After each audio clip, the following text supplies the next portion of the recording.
Hello, welcome to the channel. I am Dave, Gamers World resident uh, card game expert, I guess, if you could call me that. And today we're delving into a new set again, one of my favorite things to do: box openings, highly anticipated Dungeons and Dragons Adventures in Forgotten Realm Magic set. So it's covering two of our favorite products in the shop: roleplay games, D&D, and Magic the Gathering, and it's merging them together, even though those games have never actually been that separate. Magic took a huge liberties isn't the correct word, but homage from Dungeons and Dragons, and was created originally to kind of play between games of Dungeons and Dragons and kind of longer board game and gaming sessions. So it's kind of come full circle and now is taking its first actual delve into like the proper IP, the world of D&D, and we have a lot of excited players. And what I'm excited to do is crack into this box, just like I bet all you people are. Set boosters have been a delight to open. For those of you who are coming back to the game after a lapse, these are different to the traditional boosters you remember and love so well. Traditional boosters are still around. They're used to draft with mainly. But I would recommend, if you're going to open this set, to purchase set boosters. You can do that by clicking the link below. That's our website, gamersworld.ie. There's be links to all the D&D products we have below. But also, drop in the store. We're open again on Jervis Street. Come say hello, see my face for once. I don't advise that part, but do come get some booster packs off us. I'm going to crack into this. The excitement is palpable. You know, look at me mercilessly stabbing, what's his name, Xanatar, the Jabba the Hutt of the D&D world. I know a lot of you out there are hating me right now. Ooh, satisfying. You know, I'm always hyped to open more packs, but today I'm not as excited as I usually am. And that is because I'm going to be very honest with you. I've spent all of today getting Gamers World singles ready for the D&D set. So if you're looking for singles from us, you can also contact the store, reserve some, drop down, have a look through what we got. We don't have any D&D. We don't only have D&D. We have many other sets as well. But we'll have D&D for sale. I got calluses on my fingers opening the pack, so you better come buy some. Let's dig in. Our first pack. Now, I am not a D&D person, as in, and that is not because I dislike D&D. That is because I just haven't played it. I played it, I think, once in 4th edition, which is notoriously known as one of the worst editions of the game. So that didn't really get me acquainted to the game that well, or the stuff that the stuff that our people are talking about and getting excited about. But I've always wanted to. A lot of my friends have, and it sounds awesome, and people tell like really cool stories about it. And I'm kind of glad to see those cool stories leak into Magic. We're seeing a lot of the characters from D&D or the monsters from D&D leak into Magic now. People are so excited to talk about them and their experiences playing against those characters, like in a different game. You're going to face down a beholder on the other end of the Magic table, and you can talk about the time that you beheld a beholder with your other character, your roleplay character. Set boosters again making the order a bit weird. Ooh, don't like this card, Dungeon's Descent. Not good. But I do like Spear of Annihilation. I think this card could have a space in standard, and that's a very nice foiling. It's a very nice foiling. We don't actually have sleeves handy. I'm being irresponsible. I don't have sleeves to put these foil cards into. That's on me, guys. That's on me. I'm liking. What do you tell me in the comments what you think of these D&D kind of alt arts? Our manager here, Fergus Looney, made a good point. He'd like it if it was like weathered at the side, a bit different at the side. I think another friend of mine, Jared Norton, was also making a similar point that maybe if there was a bit of weathering or coloring, like it was like an old script or an old map that you found, be a bit more in theme. But I guess maybe people don't like their cards to look dirty. Maybe that's just a big thing. Archfiend, not exciting me either. The card that maybe is hyped and maybe is a good budget option for EDH, but not something I'm that excited to kind of get into. Ooh, I like Innkeeper though. This card's can see how to play. Innkeeper Tribal, the last two Innkeepers they printed, both very good format warping. Ooh, Teleportation Circle. Look out for this one in EDH, I think. I've even seen some standard decks, especially standard 22 on Arena, try and play with it, so could be there. Well, Flo's a bit of a dud this time, but we got Reality. We got a Reality Shift from the list.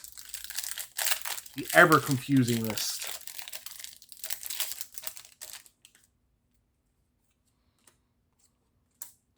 Green Dragon promo.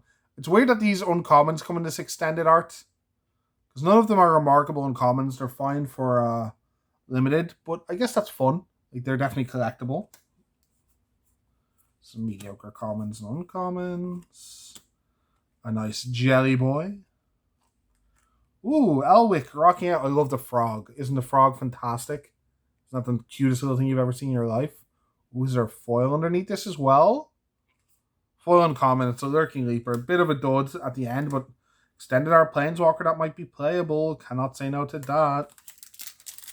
Beautiful tree kind of sought after card, or tree nice card pack. I don't know what we call it. Premium. Call them premium cards. Ooh, speaking of premium, this Evolving Wilds alt art has been really divisive, I think. Some people love it, some people hate it. I'm unsure about it.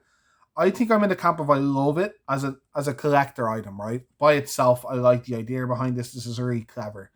I don't know if I want to see it on the table opposite me, though. That breaks my immersion into the game a little bit. Your lands are book covers. I'm unsure about that. But we'll see once we actually get back to playing in paper a little bit. I'll certainly be playing some of the tournaments here at Gamers World when I get a chance. I've been missing them. You'll probably see me sling some standard. Don't know why I'm showing you the Black Dragon so triumphantly. Here's a nice mythic, though. I'm so proud of that Black Dragon for you guys. Look what I got.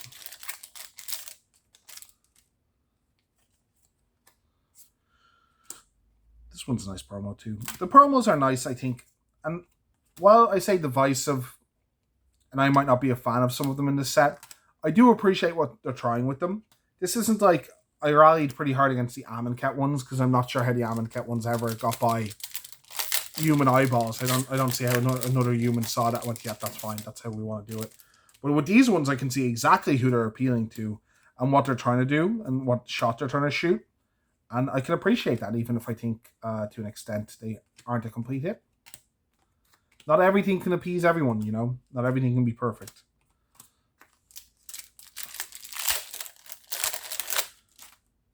But I'm not taking back what I said about the Amonkhet ones. They're atrocious. Ooh, Black Dragon promo is nice. Get the commons out of here. Get the uncommon. That's not what we're here to see. It's a box opening. Ooh, the Adventurer. I could see this like it's a human, which is relevant.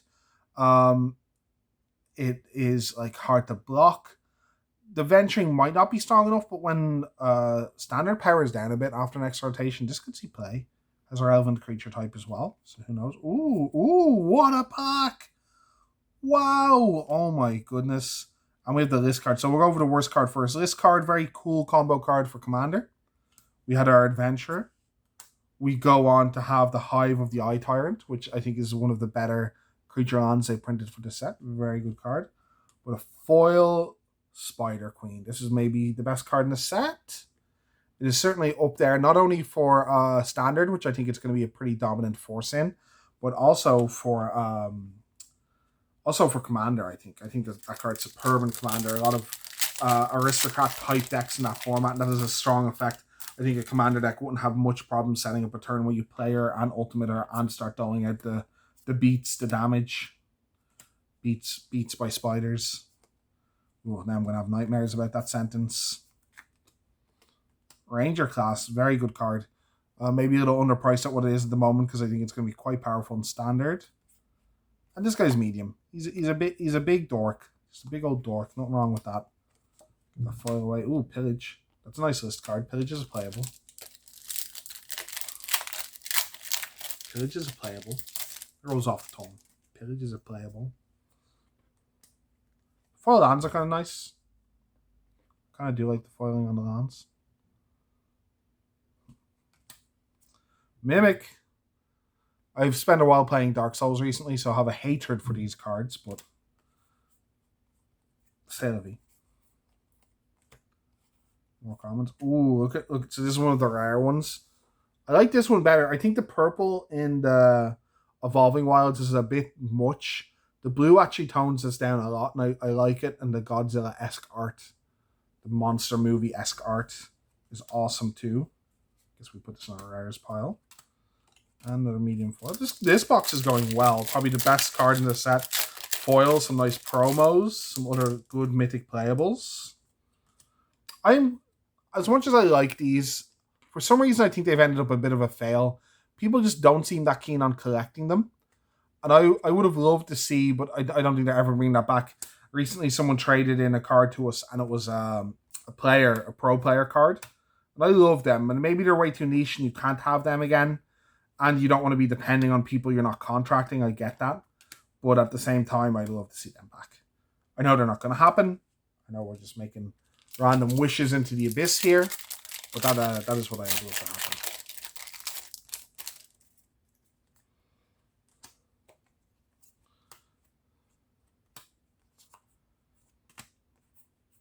Come on, get out of here. I hate the comments mixed in. I've lost this card a lot in limited. Not a fair card in limited. Very fast clock, and you're down a card no matter what getting rid of him. Oof. It's complete game buster. Also the power level, I think bombs like that are like fine in other formats where they just die sometimes, or they sometimes 2-4, and you're like, some of the bombs do worse in this format, or I could survive 2 hits off that guy and still be alive, and that's not a big deal. But with the power level of the set being kind of low, a card of that caliber, you're just like, whatever. It might as well be it might as well have been a Baneslayer Angel. It might as well have been a Jide on a creature, for as good as the rest of the cards are in this set. Ooh, nice foil. Ooh, my piles are everywhere. Sorry, guys. Guess I can just put the commons and uncommons in one pile. I'll sort them later. I'll save you guys time. Valuable, rare gawking time. There we go. A little neater.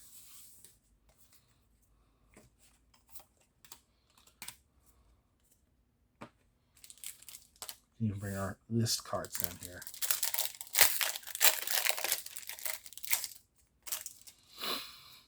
Okay. More nice promos. The commons and uncommons out of here. Sorcerer class. The classes are interesting. I've already said that Ranger class I think is one of my favorites and one of the best. But there are a couple other ones, including the legendary creature one.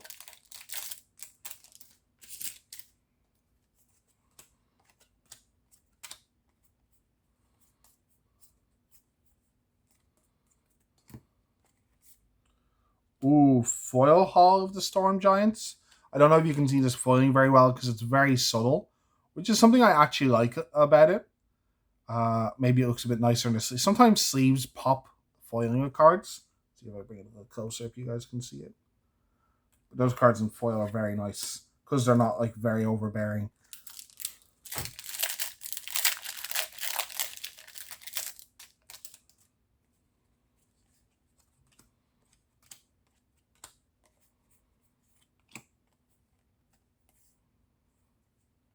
Was that rare? Or was it rare? I keep forgetting the Selfless Paladin.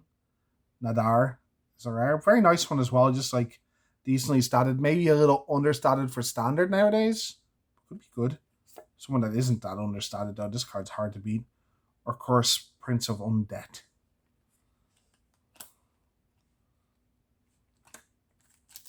Already run out of packs, but this box has been great. It feels like this is the last time we're going to have to say this because the format's going to rotate soon. It feels like this has a lot of sleeper cards in it. A lot of cards that are going to be of a decent price because Eldraine will rotate, right? But I said that during the Zendikar video and I meant it, and I think I mean it this time as well. Old Gnawbone, though, I'm not sure the price this guy's going for, but I would grab him while I could because I think this card is going to be amazing in Commander. This card is a fantastic addition to a bunch of Commander decks where he just pays for himself the turn you play him, or maybe more, like depending on how you're what kind of deck you're playing. You could literally, I wouldn't say double your mana. I don't think you're going to do 14 damage, but that's not like unheard of.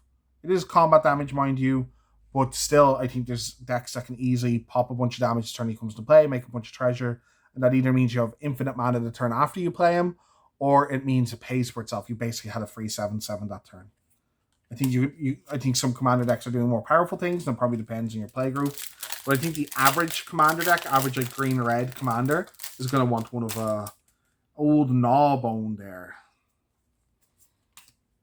It's not a bad mythic for me to be opening either. I don't even know if it's currently money. I'm talking about this before I go check out the price, but I think it probably probably is already a decent amount of money.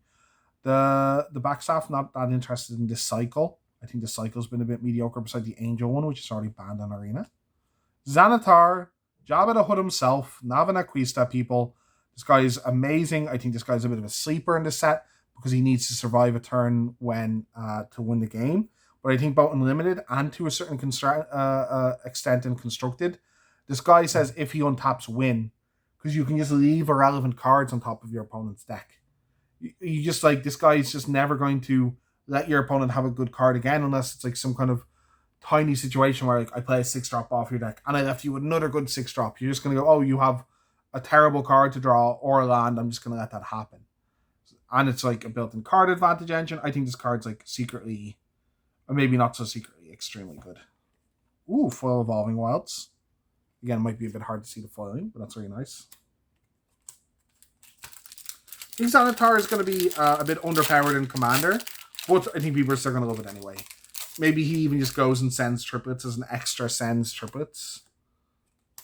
Tell me, I'm not the Commander expert here, so please let me know in the comments if you're a Commander player. Do you agree with that? Is Xanatar just going to be great? Ooh, so Bard class is the other class I was talking about. That could be quite good. Another Jaron Norton experience making a deck with that. Local brewer and former national champion Jaron Norton was high on that card. So Regent, I love the art on this Regent. That looks so cool, right?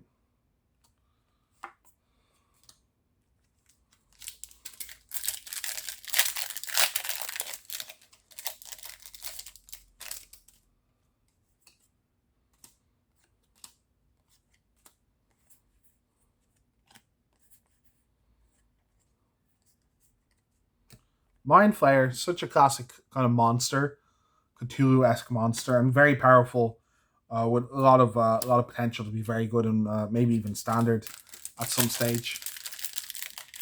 Of course, the word mind was in it. It was never not going to do what it did, but still, some cards are just perfect. You don't need to really break the wheel with them. I really like this. The art cards that are just the alt art. I think they're absolutely sweet. We're trying to round them all up, like get a play set. Oops, sorry.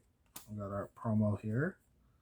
And we got we got Zoidberg. That was a Murloc. That was less Zoidberg and more Murloc. Let me try again. Let me try that again. Is that it? Is that more of a Zoidberg? Yeah, but he's Dr. Zoidberg. Let me know in the comments if you think he's a doctor. No, I'm kidding. Ooh, Hideous Laughter. That's a winner. That's definitely a card that's sought after from Modern Play and is already seeing some Modern Play on Magic Online.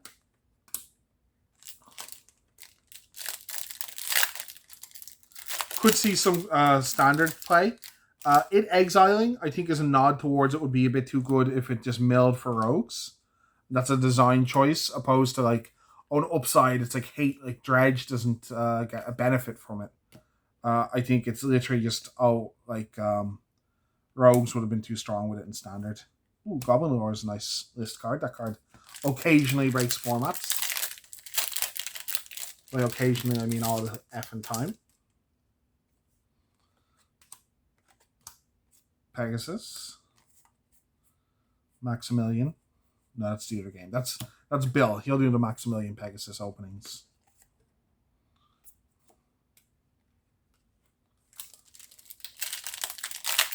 On to our last couple packs. This has been a really good box.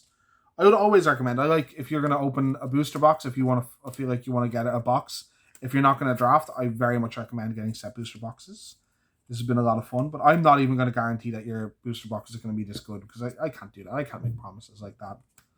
I'm not going to tell you you're going to be this good at all the time. But I think this set, while being a little underpowered, is going to end up having a bunch of staples of the format long term. So I don't think this is a bad investment. Gelatinous Cube, just the Alta art I showed you there, might end up being one of them. Chupacabra-esque effect. And if the removal in the format isn't amazing, there's another one. Foily this time. Extinction. That's nice. That's real nice. Not sure if that's worth money, but it is nice. But the Chupacabra of the format, for example, might end up being a very good staple, just like you need to be interacting with this card favorably kind of card.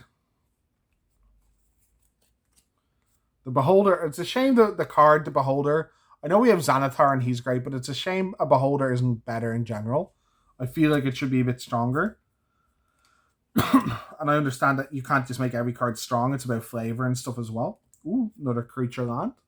I would pick up your creature lands. That's a piece of advice for me. There's been very few creature lands in the history of Magic that aren't just very good. And these ones seem good on their surface. So, oh, very sorry. Extremely sorry. These ones seem very good on their surface. So, I think you can go for them. I guess the downside is they're always going to be in standard with they're always going to be in the same standard as Faceless Haven and as the Zendikar one, which are both very good ones as well. So maybe they get overshadowed. But even then, I think if you're not monocolor, you can't play Faceless Haven, and that means that you should be looking at the other creature lands if you're not monocolor. Oh, Arak maybe Blaking Legacy. Haven't seen it yet, but this in the learn is obviously just a win. Last pack. That was another good mythic. I think Arak is worth a little bit of money because of his legacy play. And he's just a cool mythic for other combos in Commander. So I can't ask for much more. I think we've hit a bunch of the better mythics in this box. Is there something I'm missing, chat? Ooh, nice new promo. Ooh, I know who we want. Can we all take a second to jam that like and subscribe button to give me some look? I want a Tiamat at the back of this pack. I see a big Tiamat baby. One time? Oh, I have Vecna. Vecna is kind of cool, and it's cool that they have all three things of Vecna and that kind of in joke. Go Vecna if you don't really know what I'm talking about. But not what I wanted to end the video on. Ooh, Stasis Snare. Played a lot of that card. Played that card at the Pro Tour. That's been our first box opening of this new set. Let me know if you want to see more, either more set boosters, or do you want to... We will be probably digging into a collector booster box. Or did you like the pre-release video that I put up as well? Do you want to see me do more kind of deck building and exercises like that opposed to just strict opening? Let us know. Comment. We do love to hear your feedback. Until next time, though, thank you so much for watching.